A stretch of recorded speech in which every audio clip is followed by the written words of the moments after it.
This is CBN NewsWatch. And thank you so much for joining us. I'm Ephraim Graham. Judge Brett Kavanaugh's confirmation hearing begins today. While Republicans defend his judicial philosophy, Democrats will go after him on several fronts. And one key line of attack will be his stance on the Roe v. Wade ruling that legalized abortion. CBN's White House correspondent Ben Kennedy brings us the story. Today is the culmination of weeks of preparation. The White House has been helping the nominee prepare with mock hearings, prepping Kavanaugh with rapid-fire questions he will likely face. Bottom line, they want him to be ready for what could be a rough and tumble week. Supreme Court nominee Judge Brett Kavanaugh takes center stage on Capitol Hill today. The Judiciary Committee will begin the confirmation process with opening statements, followed by 2 days of questioning. During that time, Kavanaugh will face lawmakers who don't want him on the high court. Many Democrats even refused to meet with him and tried to delay the hearing. I am considering all the tools that are available to delay this nomination. I will not meet with Judge Kavanaugh. But Republicans put the brakes on any effort to push the hearing until after the midterms. Let there be no misunderstanding that there would be any kind of delaying tactic that would take us past the first Tuesday in November. President Trump's second Supreme Court nominee is expected to face a vicious confirmation battle. His stance on Roe v. Wade has been a center point of contention. He said that he agreed with what Justice Roberts said at his nomination hearing, in which he said that it was settled law. Many Democrats want more than that and plan to use their time to pick apart his stance on abortion and other issues. How much more do they need to know to vote no? And yet they're really pushing hard for everything. Kavanaugh enters the ring with respected credentials. He earned a Yale law degree, clerked for Justice Anthony Kennedy, and has a vast judicial record with more than 300 opinions. His confirmation could influence the court for decades. I think Judge Kavanaugh satisfying people that he's going to be an independent person that's going to leave his personal views out of it, that he's going to look at the law and looks at the facts of the case. Now Republicans hope to get Kavanaugh on the bench by October 1st, the start of the next Supreme Court session. The GOP has a razor-thin majority in the Senate and will need every vote to push this nominee through. Ben Kennedy, CBN News, the White House. Ben, thank you. There is big concern today about Gordon. It became a tropical storm early Monday in the Florida Keys, but is expected to become a hurricane as it hits the central U.S. Gulf Coast. Residents from Louisiana to Alabama are preparing. They are not wanting to take any chances. And here's a big reason why. The National Hurricane Center is warning of a life-threatening storm surge. Waters could rise up to 5 feet in some areas. Maybe 3 to 5 inches of rain. So really the high tide and the storm surge is what we're worried about. And our Heather Sells is following this story for us today and joins us now. So what does a hurricane warning really mean for folks watching? Right. Well, people need to be immediately ready because a hurricane warning means that hurricane conditions are expected within 36 hours. And those conditions include 74-mile-an-hour winds. So there really is a benchmark and really is a reason to be concerned. Indeed. How are the Gulf Coast states getting ready for this storm? Well, it's interesting because Alabama, Mississippi, they should be on alert right now. The storm is apparently heading their way, and Louisiana is right outside that area. But the governor there has declared a state of emergency. He's positioned 200 National Guard troops in the southeast corner of the state. And he's also, the mayor of New Orleans is asking people outside of levee-protected areas to voluntarily evacuate. So a lot of concern in New Orleans, of course. Absolutely, absolutely. History concern there. And we are, of course, in the heart of hurricane season, so not really a surprise here what we're seeing? Right. People might be a little off guard because this hurricane season really hasn't had any serious storms so far. But yeah, it started June 1st. It ends November 1st. So we're right in the middle of it now, and people should be, watching the news. Indeed. Indeed. We'll, of course, continue to cover this story throughout the day. Heather, thank you so much. Here's a look now at some of the other major headlines we're following for you today inside the CBN newsroom. Prosecutors said in court Monday the suspect behind the double stabbing in Amsterdam believes Islam is insulted in the Netherlands, which is why he carried out the attack. The 19-year-old stabbed 2 American military service members in Amsterdam Friday. Prosecutors claim the attacker did not know the men he stabbed were Americans.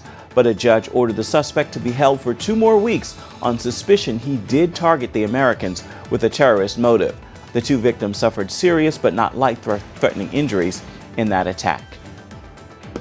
Aretha Franklin's family is not happy with a eulogy given at her funeral by an Atlanta pastor, Reverend Jasper Williams Jr. Reverend Williams was criticized for politicizing the eulogy by describing children being in a home without a father as abortion after birth, and said black lives do not matter unless blacks stop killing each other. Family members called it distasteful and offensive. Williams did not back down from anything he said at the funeral, but said he respects the family's opinion. Nike has named former San Francisco 49ers quarterback Colin Kaepernick the face of its new campaign. The 30th anniversary of Nike's iconic Just Do It campaign features a close-up of Colin Kaepernick, his face, and the words, "Believe in something, even if it means sacrificing everything." The former San Francisco 49er was the first to kneel during the national anthem in opposition to racial injustice. For more on these stories and others throughout the day, you can always visit cbnnews.com. Coming up, President Donald Trump cuts funding for the UN agency that provides for Palestinian refugees. We're going to analyze the reasons behind the decision and why the agency has been so controversial. Stay with us, much more ahead. And welcome back. The Trump administration has moved to stop all funding for the United Nations Relief and Works Agency. It is the agency that provides aid for Palestinian refugees. As Chris Mitchell reports, the decision goes to the core of the Israeli-Palestinian conflict. Protests popped up in Jordan and in Gaza. Palestinian leaders condemned the action, calling it a path to destruction. What is the American administration doing? They are preempting, prejudging issues that is reserved for permanent status. They are undermining the moderate forces in Palestine and Israel. Those elements who want to achieve peace peacefully based on a 2-state solution are being destroyed. Israeli Prime Minister Benjamin Netanyahu applauded the decision. The United States has made a very important thing, stopping the funds for the agency perpetuating refugees, called UNRWA. The U.S. is finally beginning to solve the problem. It's historic. I think it's very brave. I think that for the first time in decades, we are really touching the core issues. And therefore, I'm very hopeful. One core issue involves the right of return, which goes back to 1949. It's the idea that the original Palestinian refugees and their descendants should be allowed to return to Israel. That number now totals about 5 million. I think President Trump is touching on the core issue. The issue is not how large Israel will be or how much territory it will cede, but the question is if Israel will stay. Israel obviously wants to stay, but the Palestinians, unfortunately, do not accept us yet. Author Adi Schwartz says the right of return means the end of Israel. The right of return means that an infinite number of Palestinians could legally and by agreement enter and resettle the state of Israel. So obviously the real meaning of the right of return is to undo the state of Israel, to kill the state of Israel and to make it into an Arab state. U.S. Ambassador to the UN, Nikki Haley, agrees. But 5 million Arab Muslims who can say they're not coming down. Get the right of return off the table. It's not to be negotiated. It's not going to happen. Once it's accepted, it's not going to happen. Then you say, okay, how do we come to terms so we have a 2-state solution? Do you agree with that? The right of return? I do agree with that, and I think we have to look at this in terms of what's happening in Syria, what's happening in Venezuela, what's happening in other parts of the world, and how we treat refugees and how we're going to look at that going in the future. So I absolutely think we have to look at right of return. In my view, that this is the first time for decades that the American administration is saying the truth. In the meantime, millions of Palestinians languish in limbo. You have this UNRWA agency, which is giving them refugee camps, and they're giving them housing and healthcare and education. They have no incentive to create their own lives. This is a very bad message to peace and, of course, to their lives as well. I think Palestinians cannot go on with their lives as long as UNRWA stays. And Chris Mitchell joins us now from Jerusalem. So, Chris, give us a brief history of UNRWA and why it matters. Okay, Ephraim, here's your history lesson in about 60 seconds. 1947, the UN divides the land between Arabs and Jews. The Jews say yes, the Arabs say no. 1948, Israel declares itself a nation, and then 5 Arab nations attack Israel with the design to get them, drive them into the sea. During the war, many of the Arab nations tell Palestinians living in the land to leave, and then in about 2 weeks after the war is over, they've driven the Jews into the sea. They'll be able to come back to their homes. 70 years later, many of those Palestinians are still waiting to go back.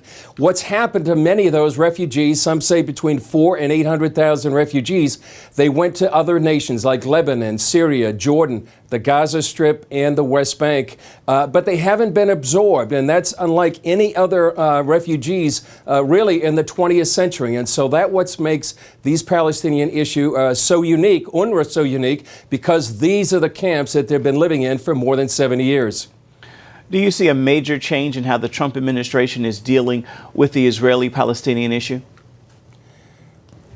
A huge change. This is one of the issues.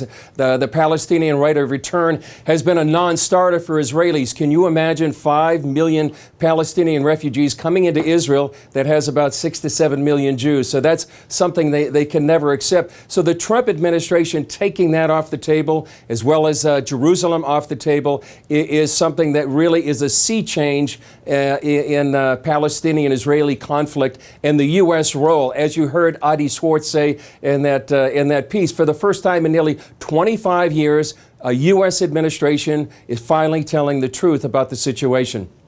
Real quick, Chris, what do you think this pulling of funding from UNRWA will mean for the agency? For the agency, it seems, I think that many times it's going to be other nations will come in. No one's talking about taking away humanitarian aid in the sense that these people really do need help. They need food, they need clothing, they need these refugee camps. But it's the political nature of these refugees, the idea that they could have a right to come back to this land. And that's why many people see the refugees as almost being weaponized by the Arab nations, by the Palestinian Authority, and the weapon is designed going straight at Israel. Our Middle East Bureau Chief Chris Mitchell reporting from Jerusalem today. Chris, thank you.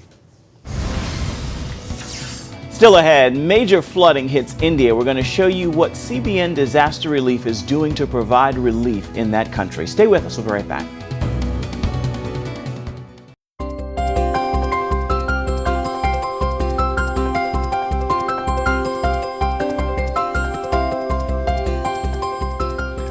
A health alert has been declared in the flood-battered Indian state of Kerala after at least 11 people died from leptospirosis or rat fever in the last 2 days. The government is asking everyone who has come in contact with the floodwaters to take medication as a precautionary method to prevent an epidemic.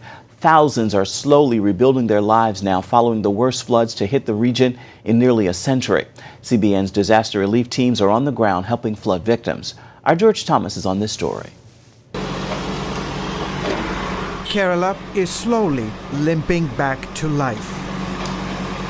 For 2 weeks, the South Indian state got hammered with catastrophic flooding, not seen in these parts in over 100 years. I've lived here for the past 10 years, and this is the first time such an event has ever happened. All 14 districts in the state got affected, causing widespread damage that officials say will take years to build.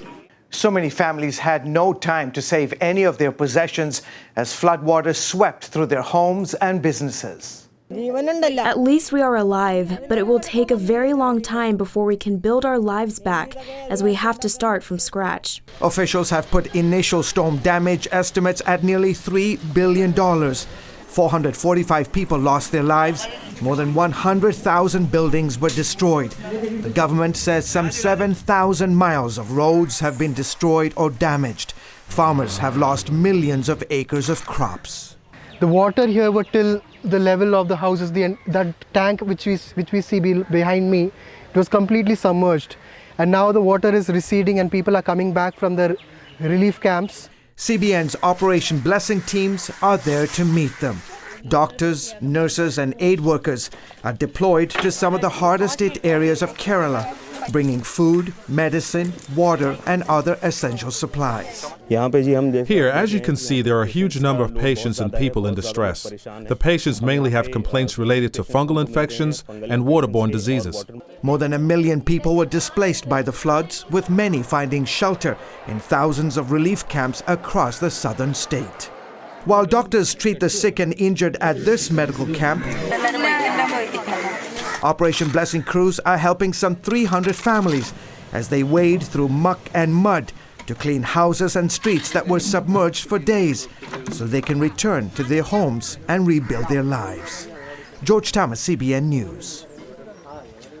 Praying for them, and good to see CBN's teams at work there. Stay with us. There's much more CBN NewsWatch coming up, and it's coming up right after this.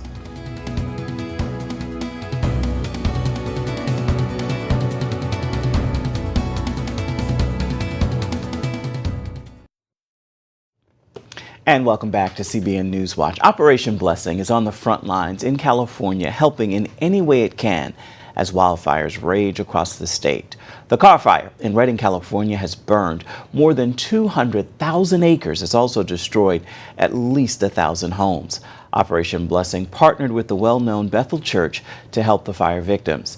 Those teams are helping homeowners to sift through the ashes to search for any items that may have survived those raging flames.